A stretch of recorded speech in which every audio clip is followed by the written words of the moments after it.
Abi Waqid. Qala berkata Rasulullah sallallahu alaihi wasallam, ma quti, sesuatu quti'a yang terpotong, sesuatu yang terpotong minal bahimati dari hewan peliharaan, bahimah, yang hukumnya halal. Wahia dan bahimah itu, binatang itu hidup, hayatun hidup. Fahuwa maka benda yang terpotong itu mayit itu hukumnya seperti mayit seperti bangkai.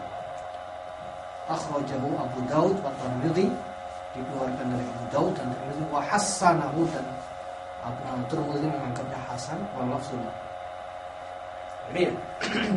Jadi sesuatu yang terpotong dari makhluk hidup yang hukumnya halal, maka hukumnya menjadi bangkai.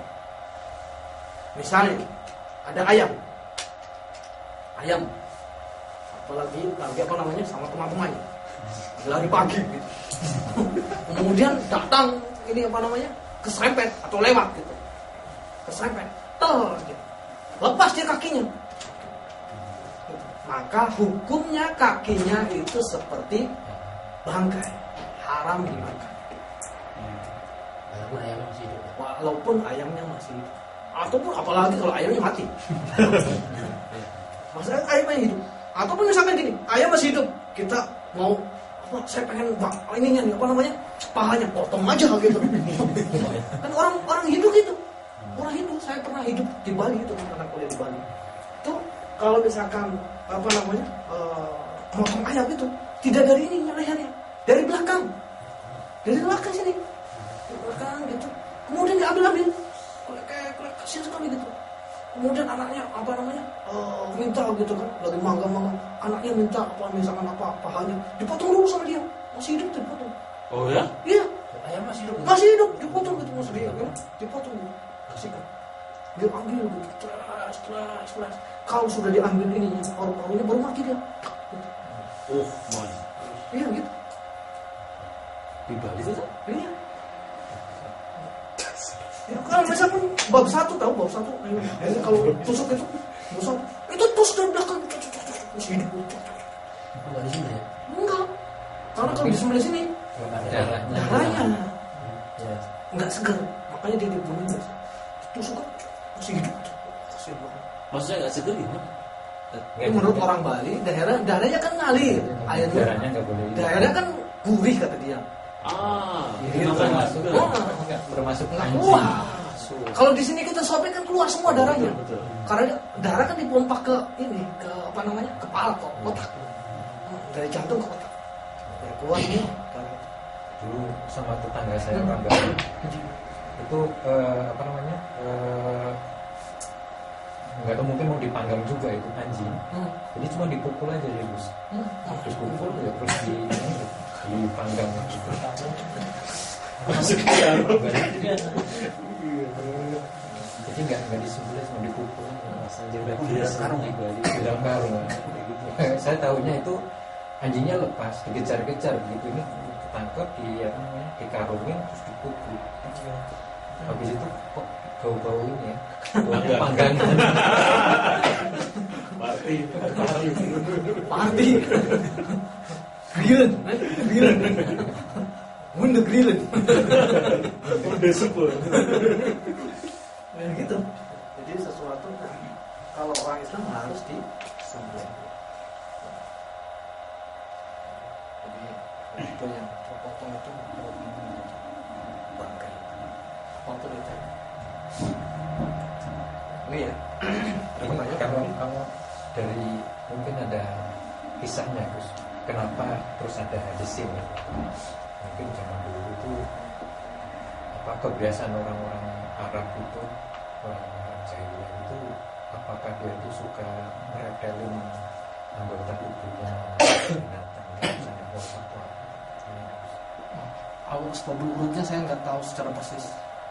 Sebenarnya apa namanya? Sebetulnya ini syariat yang sudah ada dari zaman Nabi Ibrahim.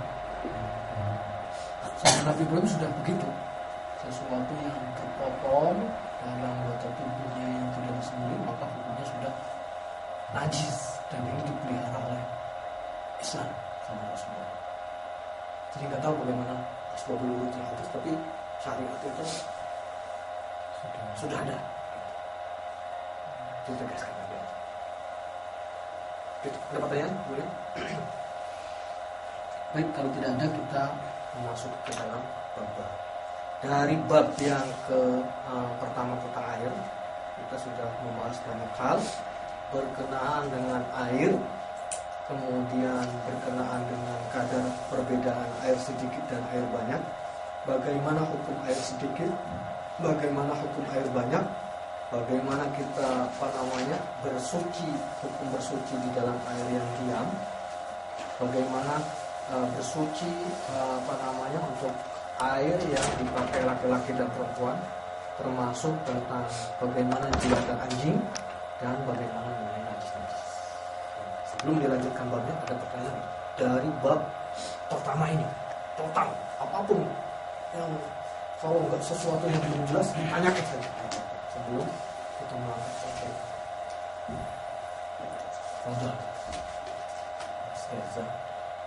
Yang itu tadi darah itu berarti kan haram banget ya, darah. Tetapi maksud saya begini, berarti semua yang diharamkan itu pasti tidak memberi manfaat ya, karena banyak juga yang memakai darah kobra misalkan untuk pengobatan. Itu bagaimana? Maksud saya, apakah memang benar ada manfaatnya darah kobra? Iya. Jadi bagaimana hukum obat dan najis jadinya kan? Ya. Jadi bagaimana hukum berobat dan najis?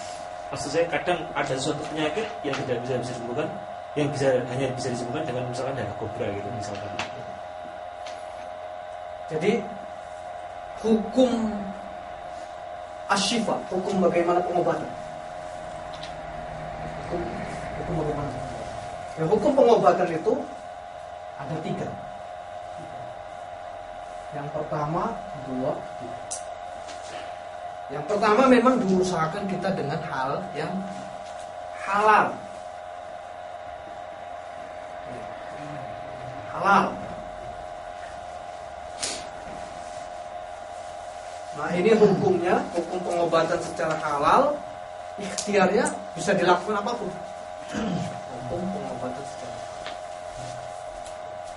Jadi barang-barang dari natur dan sebagainya. Hukum campuran. Maka lihat hukum campuran, halal dan haram bercampur. Iya, kayak obat ada alkoholnya. Nah, kalau halal menjadi permasalahannya. Hukum obat yang bercampur halal dengan haramnya. Kalau ini kan jadi, kalau ini setengah halal, setengah haram kan gitu. Kalau ini barang haram. Setengah halal, setengah haram, ulama berbeda 2 pendapat. Kalau yang sedikit campurannya hanya sedikit, yang dominan adalah yang halal, maka tidak menjadi masalah. Seperti minuman jadi obat, misalkan minuman batuk ada alkoholnya sedikit. Ini kok ada gelatinnya kan? Ada gelatinnya. Gelatin. Asal. Iya, kopi. Ini ada istilah namanya, kalau di kemarin Mbak Umi tanya itu. Dia ada istilah farmakologi. Di memang gelatin untuk kebutuhan obat-obatan ya. Itu sumbernya dari yang itu, dari irin. Kalau yang makanan banyak kan dari babi, karena faktor ekonomis saja. Murah kan namanya babi itu. Tapi ulama yang masyhur tetap dia tidak merekomendasikan untuk jadikan obat, karena